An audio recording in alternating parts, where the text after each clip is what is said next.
Hello and welcome. After a 2-year wait, it's finally here. Thanks to Nick G on Airsoft UK forum for the heads up, and thanks to Bespoke Airsoft for their 1-day delivery. Amazing. So let's get right to it. Open her up. Oh dear. They've sent the wrong one. Just kidding. This is the instruction manual for the P35 by wei, and obviously they couldn't be bothered to make a new one because it's exactly the same as the functionality of the old version. So all that's basically P35, and we have a new exploded view just in case you need that. Okay. So here it is. Now, I have actually opened this up already, so it came in a bag, but that was it. No trades on this one, although I do plan to get some put in. I'll do a follow-up on that. It is smaller than I expected, but obviously correct to the real-world version. Obviously being 9mm, it doesn't have to be that as big as the 45. Nice smooth action. There's not a very strong return spring, so hopefully it should be quite gas efficient.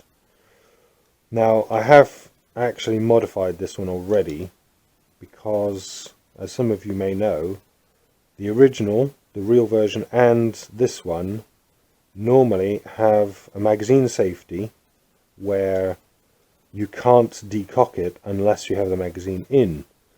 I've actually modified that already. I'll show you in a bit how that works, but basically I can decock it without the magazine. I prefer that basically for safety. Magazine itself is nicely built, all solid, even has a metal follower, which is quite unusual, and it has metal feed lips, which hopefully should last a while. That's good. Using the pin method for the base, it should be quite a good magazine. In the gun, it's got a nice balanced feel.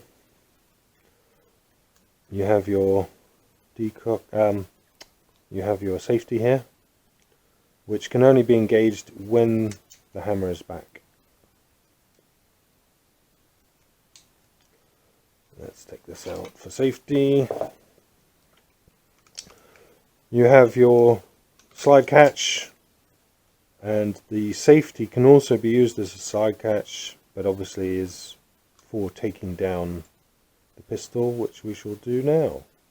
So to do that, slide it to the second notch, lift up the slide catch and push on the little button on the other side, and it comes out nice and easily. Then release, and off it comes. Now, this does look a bit flimsy to me. I can see that breaking very easily. So we shall see how long that lasts. Right, the big question, hop-up adjustment. It's neither of those two holes. Don't adjust, don't loosen or tighten any of those. What you have to do is actually take out the inner barrel, and it's right there on top. It's a tiny little set screw, grub screw. Do not undo that too much, because if it falls out you will likely never find it again. It's about 1 millimeter in depth. So it's really tiny. The hop-up I've taken apart already, and here is what it looks like. All the components.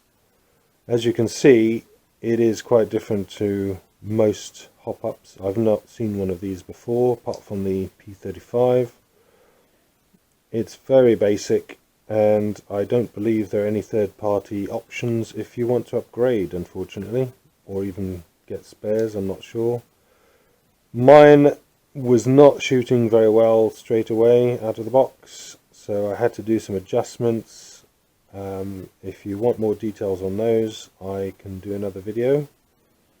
Otherwise, it's pretty straightforward. There's not a lot to talk about with that.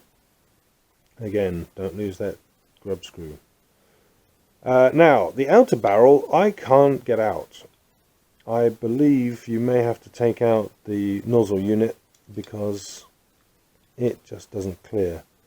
And even though there's this outer ring here, I can't seem to do anything with that. So maybe I'm missing something, but I'm not really that fussed because I don't intend to take that out. That goes back in there. Make sure you get it over the little indent. And then we put in our flimsy spring follower, making sure to get it the right way around. And now, to modify, if you want to modify your pistol to disengage the magazine safety, here is the trigger bar. Now normally, without the magazine in, that gets pushed forward. So what I've done is I've glued a little bit of quite stiff foam in front of it to stop it moving forward, which is what disengages it from activating the hammer. And when you put the magazine in, it pushes this forward, which pushes that backwards into this position so that the trigger will engage. So basically I've just stopped it from moving to the off position by using this little bit of foam. You could put a bit of plastic or whatever you want in there, just super glue it in, and there you go. So sticking it back together, engage in the second notch, and then push this in the upper position, and then disengage. And there you have it. Now, I like the lanyard loop, that's very handy. Okay, on to the chrono. I'm using Ultra Air.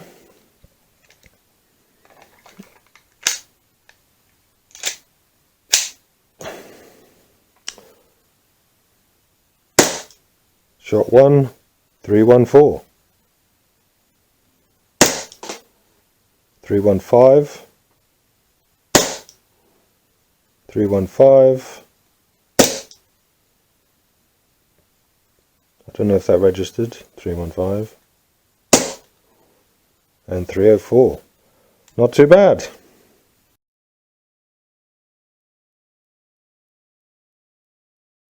So anyone who knows me knows that I like my guns to look used. And the good news is the WE high power Mark III is actually very easy to wear down quite nicely because the paint is not very thick. So that's a downside if you want your guns to look brand new and black, because it won't after a very short while. But in case you're interested in the used worn look, here's how I do it. You get a little bit of this steel wool and you gently do figures of 8 all over it. The main thing is not to concentrate on one area too long, and it should take you about an hour. If you do it before then, quicker than that, you've probably overdone it in some places and not done it evenly enough. It has to be quite light, especially with this one, because the paint comes off quite easily. And you have to just put a very little pressure on, do figures of 8 all over it.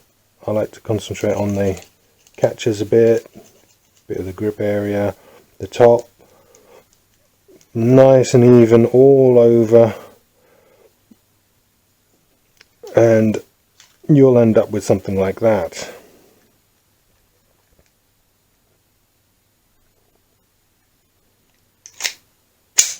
Nice.